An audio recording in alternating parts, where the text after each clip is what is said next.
From their findings, the NERC and the Transmission Company of Nigeria (TCN) blamed the recent collapse in the electricity national grid on the explosion at the Jebba transmission substation.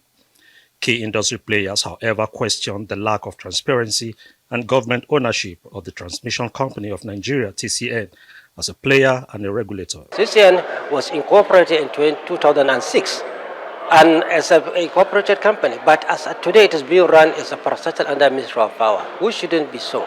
TCN should be an independent entity, a commercial and corporate entity doing its own business. We cannot allow the people, TCN, to be the one to tell us what went wrong.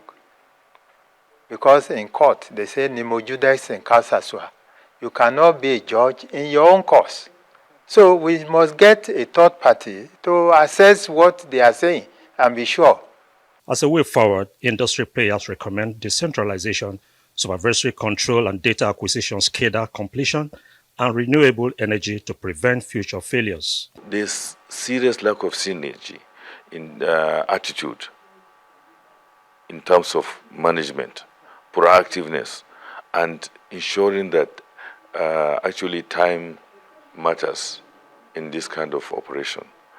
If you know that if a grid goes out for maybe 5 minutes and you sit down and quantify the value in Naira and Kobo of the loss to the generating companies, the distribution companies, and the consumers, I think you would think twice. Hopefully, we'll be able to work very closely with external parties, TCN, and so on, to make sure not only do we maintain the plants, but also we begin to think of replacing all those assets that you inherited from Niger Dams Authority, whether it's 20 or 30 or 40 years old, so that we don't operate the industry on a very thin thread, waiting for the next instability for a national blackout.